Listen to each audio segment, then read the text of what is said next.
Isinya. Itu yang saya maksud. Jadi artinya saya berkali-kali bilang permainan artificial ini sesungguhnya bagian dari, maaf ya, protokol Zion. Itu si mata satu kan, handphone kita juga si mata satu. Si mata satu kamera itu. Kamera. Jadi artinya sesungguhnya kalau ke depan itu kita sadari bahwa sebagian artificial itu, sebagian, tidak seluruhnya, sebagian artificial itu adalah bagian dari protokol Zion, maka sesungguhnya kita sudah diingatkan, suka tidak suka, setuju tidak setuju, Anda harus berpegang pada Al-Quran dan hadis karena peperangannya makin kencang gitu. Ini tidak mungkin rendah. Intensitas, saya harus mengatakan pada Iksan Salib, intensitas peperangannya itu tidak makin rendah. Ini dinaikin call-nya.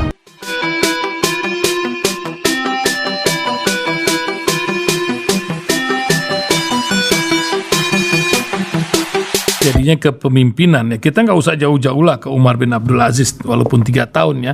Kita lihat nih Bang, kita jalan-jalan lah ke berbagai negara buat ambil potret ya. Ini hari ini Angela Merkel membuat speech yang luar biasa sejak 31 tahun Jerman bergabung dengan Jerman Timurnya. Luar biasa pembicaraan dia dan luar biasa figur seorang Angela Merkel sebagai pemimpin, boleh dibilang leading di Eropa lah ya.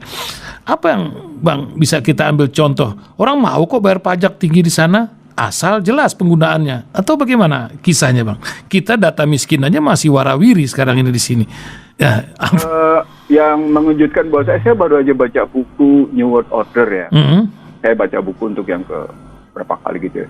Lalu kemudian saya bongkar satu persatu. Saya biasa baca buku dengan modal baca cepat gitu ya. Jadi modal scanning. Boleh kursus gitu. Tapi dalam kali ini saya baca dengan lebih hati-hati gitu. Karena saya sedang mencari jawaban. Ini mau kemana tatanan dunia baru yang mereka canangkan ini arah. Lewat digital currency gitu. Betul. Agenda apa yang ternyata di situ disebut Angela Merkel itu bagian dari Bilderberger. Oh begitu. Saya nggak terkejut karena banyak pemimpin dunia memang bagian dari Bilderberger. Walaupun mereka bilang ya kami hadir 2-3 kali tapi selebihnya kami nggak hadir. Tapi di situ mereka sudah dalam, biasanya kalau sudah komunitas masuk, itu. Nah itu satu. Yang kedua, memang dalam tampilan Bilderberger ada sisi positif, ada sisi negatif.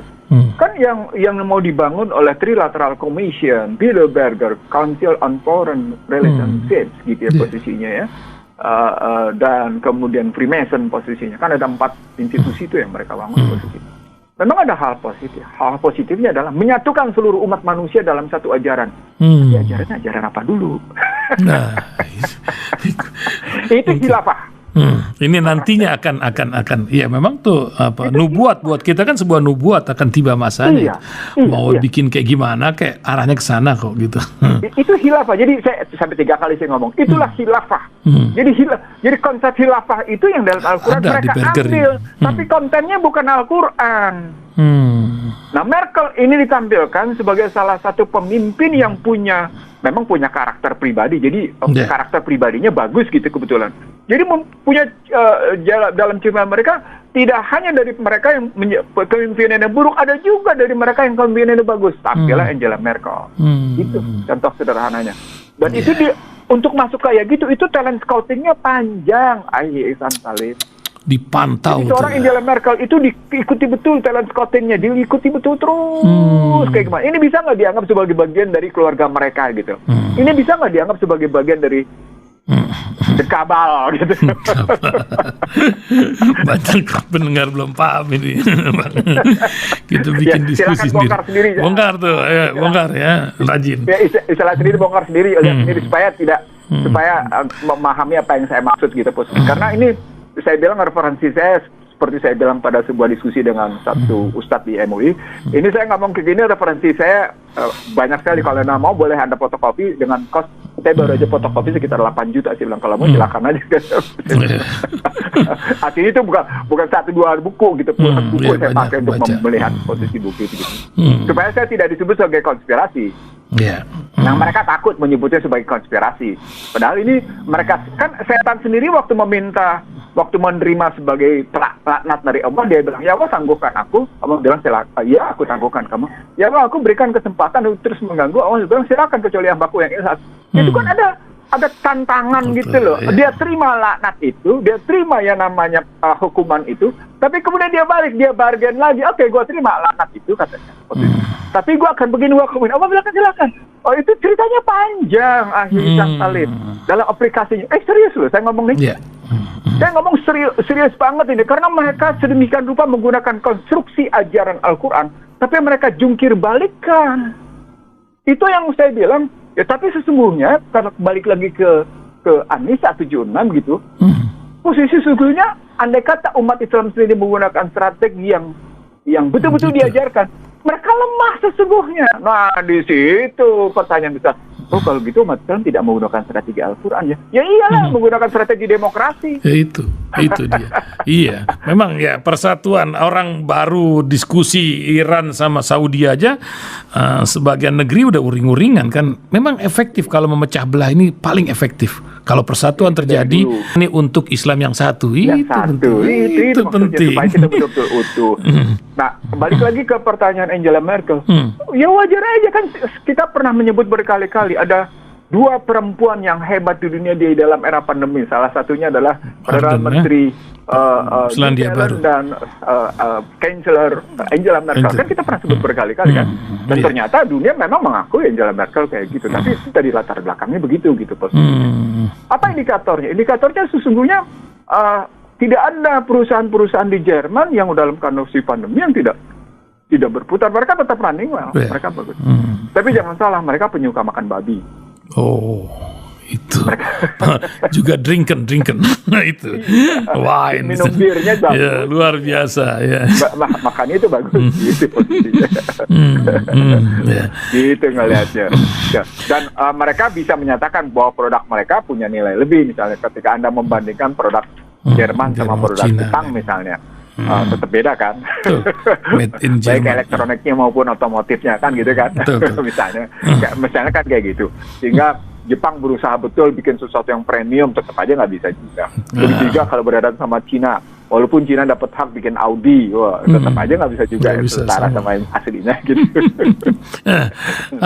Luar biasa. Ini dunia memang terus berubah, Bang. Pandemik ini seperti Bang Ihsanuddin ingatkan akan banyak ubah. Sekarang kita sedekah masjidnya sudah pakai QR, udah mulai berkurang itu. Jadi duit cashless itu sudah berlangsung terus. Nah, Bang, ini orang ini juga sudah mulai berubah pola silaturahmi, pola ibadah, pola dakwah juga berubah di tengah pandemi. Lebih-lebih pola ekonomi yang akan banyak pengangguran atau juga pola pekerjaan baru ke depan. Apa yang bisa Bang Ihsanuddin Nursi ingatkan dengan perubahan zaman ke depan ini, apalagi anak-anak yang mengalami? Kalau kita kan ngalamin berbagai zaman nih, tapi kalau yang baru-baru ini kan, waduh, macam mana nih anak kita ke depan? Gimana, Bang? Yang pasti kehidupan dunia akan dipenuhi dengan sesuatu yang artifisial. Wah, itu yang paling penting. Apakah itu artificial intelligence? Apakah itu dalam pengertian artificial mapping? Apakah itu dalam pengertian artificial pledging, keterikatan gitu? Semuanya artificial. Masya Allah. Ya Allah. Alhamdulillah Ihsan Talib mengerti maksud saya. Ini berbahaya. Karena alimul ghaibi wasahadah, sesungguhnya Allah yang menguasai ilmu tentang yang gaib dan yang kenyataan itu posisinya. Nah, sementara yang disebut dengan sahadah itu, kenyataan itu, di tingkat level manusia, itu dibikin artifisial. Kebayang nggak maksud saya? Maksud saya antara sesuatu yang maya sama sesuatu yang nyata, itu dijembatani dengan sesuatu yang artifisial. Dan yang artifisial itu dipedomani. Waduh. Itu. Di situ yang dibilang tadi, sepanjang kamu memegang Al-Quran, maka kamu tidak akan pernah tersesat. Kamu tidak akan pernah jadi pengikut setan. Jadi ini ceramah saya di beberapa tahun lalu ya, ketika saya menyebut change kuadrat ya, satu perubahan dunia karena artificial intelligence. Orang cuma menerjemahkan ceramah saya itu, filmnya cuma 3 menit 49 detik. Saya putar film, saya putar video. Judulnya Change Quadrat gitu. Betapa kehidupan itu diubah sedemikian rupa oleh namanya artificial. Lalu orang cuma memahaminya, kebetulan saya ceramah pada mahasiswa gitu posisinya. Mereka bilang, oh ini dunia akan robot. Saya bilang, enggak. Dunia akan dipenuhi dengan artificial. Artificial itu maya. Artificial itu semu, false. Artificial itu pseudo. Jadi kalau pakai istilah psikologi ya, dia pseudo, dia false, dia virtual, dia tidak real posisinya gitu. Yang kemudian orang akan berusaha untuk menerjemahkan secara real karena ada pedoman dari sesuatu yang artificial. Bagaimana robot menjadi pembimbing kehidupan kita? Kan aneh kan? Bagaimana artificial menjadi pembimbing kehidupan? Kan aneh gitu posisinya. Seperti misalnya katakan beberapa YouTube menjadi pedoman kita gitu ya. Karena kita tidak ingin berpedoman pada, ya bisa aja kan. Contoh sederhana, saya misalnya belajar dari YouTube tentang katakan gerakan-gerakan olahraga yang merupakan perpaduan dari gerakan bela diri Cina dengan gerakan India dengan gerakan mana gitu ya. Kan ada tuh yang menemukan paduan-paduan kayak gitu misalnya. Sehingga olahraga dalam waktu singkat selama 30 menit dia efektif karena seluruh persendian itu, seluruh otot, seluruh persendian, seluruh saraf itu bergerak. Itu kan ketemu tuh ada tuh. Saya dapat itu gitu. Tapi saya nggak mau belajar dari orang. Saya belajar aja dari situ saya lihat. Itu saya belajar dari sesuatu yang artificial. Saya nyatakan dalam tindakan saya. Coba kalau sesuatu yang artificialnya negatif, menjadi negatif nggak? Betul. Negatif. Pasti itu. Padahal kita ngoreksi. Saya kan milih-milih gitu karena saya punya pengetahuan. Oh ini sumber gerakan Cina. Oh ini sumber gerakan India. Oh ini sumber gerakan Jepang. Dan masif. Itu kan kita milih. Kita ngelihat gitu maksudnya. Nah, itulah ke depan kita berhadapan dengan sesuatu yang artificial. Makanya mereka bilang new world, dunia baru. New bahkan pakai double. New world. Dunia baru yang baru gitu. Dunia baru yang baru posisi. New world posisi. Nah, bagaimana dunia baru yang baru? Yaitu artificial. Bagaimana kemudian kita harus menyikapi?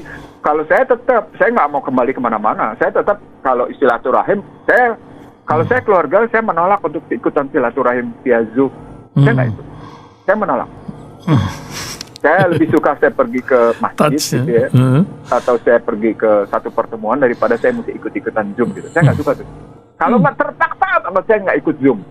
Kalau teman sudah bang tolong Zoom, setelah dia berkali-kali, oke lah, saya penuhi gitu. Misalnya satu teman sampai berkali-kali tolong bang Zoom, saya nggak mau Zoom karena orang itu tidak akan mendapatkan bahasa tubuh saya. Orang itu tidak akan mendapatkan satu relasi rasa, ilmu rasa saya, ilmu pikiran saya, ilmu tindakan saya. Dia nggak ngelihat itu gitu loh. Itu artificial karena dia cuma melihat sepotong. Dia tidak sempurna melihat ikro-nya itu. Kan sesungguhnya ketika sedang berkomunikasi, kita mendapatkan ikro gitu. Ikro itu totalitas pembelajaran. Saya ulang ya, kalau sederhananya. Ikro itu adalah totalitas pembelajaran. Learning totality itu adalah di ikro posisinya. Kalau pakai bahasa sananya learning totality, totalitas pembelajaran. Nah, kalau begitu sesungguhnya yang disebut dengan artificial ke depan, dia sesungguhnya sedang menggerus nilai-nilai. Karena ajaran menyatakan kita tidak boleh memutus silaturahim. Sambung silaturahim dengan siapapun yang memutus silaturahim. Dan kemudian Anda menyambung silaturahim artificial. Iya, Pak. Jadi Pak, istilahnya. Akan semu silaturahim semu posisi. Oke. On virtual sudah terjadi silaturahim. Tapi real nggak terjadi silaturahim. Kecuali Anda kemudian terus menukar informasi, terus menukar berbagai rasa, lalu kemudian dinyatakan dalam pertemuan nyata. Itu lain. Dilanjutkan. Lain lagi posisinya. Itu yang saya maksud. Jadi artinya, saya berkali-kali bilang, permainan artificial ini sesungguhnya bagian dari, maaf ya, protokol Zion. Itu si mata satu kan, handphone kita juga si mata satu. Si mata satu kamera itu. Kamera. Jadi artinya sesungguhnya kalau ke depan itu kita sadari bahwa sebagian artificial itu, sebagian tidak seluruhnya, sebagian artificial itu adalah bagian dari protokol Zion, maka sesungguhnya kita sudah diingatkan. Suka tidak suka, setuju tidak setuju, Anda harus berpegang pada Al-Quran dan hadis karena peperangannya makin kencang gitu. Ini tidak mungkin rendah. Intensitas, saya harus mengatakan pada Ihsan Salib, intensitas peperangannya itu tidak mungkin rendah. Ini dinaikin call-nya. Salah satu indikatornya adalah kemarin ketika yang namanya salah satu perusahaan mereka itu sudah menemukan obat COVID-19 sehingga vaksin tidak diperlukan. Kan nantinya di antara mereka sendiri seru peperangan. Tapi pada saatnya sama dia bilang, iya ini variannya naik lagi, menjual Warburg posisinya. Kan luar biasa. Gimana coba? Duit lagi. Duit lagi ceritanya, kan saya bilang beyond passion and profit is the business.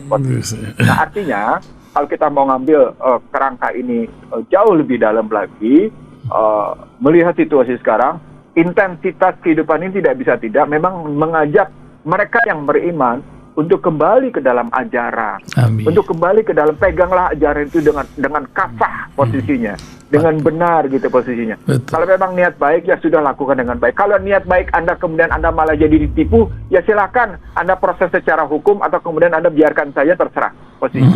Tapi terus terang kebaikan tidak perlu dibalas dengan air tuba, tidak perlu. Kalau mereka membalas dengan air tuba, satu saat Allah akan memberlakukan rumusnya. Allah akan memberlakukan hukumnya. Jadi ketika kebaikan umat Islam pada bangsa ini misalnya dibalas dengan air tuba posisinya, percayalah akan terjadi sesuatu yang luar biasa. Saya ulang ya, saya harus mengingatkan ke semua orang nih. Ketika kebaikan umat Islam di Indonesia ini posisinya itu dibalas dengan air tuba, percayalah akan terjadi sesuatu yang maha dahsyat. Saya tidak tahu apa, tapi saya harus katakan ini. Biasanya saya ngomong kayak gini, maaf ya, subhanallah, saya takut gitu posisinya. Karena biasanya proyeksi saya kayak gini kejadian gitu loh. Saya khawatir gitu posisinya. Jadi jangan sampai kebaikan umat Islam, toleransi umat Islam yang sudah sampai pada batasnya gitu, terus dibalas dengan macam-macam. Ini nggak boleh ini nggak boleh terjadi. Nah, terakhir Bang, penutup. Harus kita pahami betul umat Islam ini tetap berpegang pada Al-Quran. Amin. Nah, itu sebagai penutup di akhir bincang kita tentu berpegang pada Al-Quran. Terima kasih. Mudah-mudahan ini menjadi pengingat bagi diri saya, bagi Aisyah Talib, bagi pendengar dan semua pihak, supaya kita memang dalam ikatan kebaikan. Mari kita berinvestasi pada kebaikan dan kebenaran, karena memang perintahnya adalah berinvestasi pada kebenaran. Amin. Mohon maaf jika salah, dan kalau benar itu karena Allah semata. Wabillahi taufiq wal hidayah. Wassalamualaikum warahmatullahi wabarakatuh. Waalaikumsalam warahmatullahi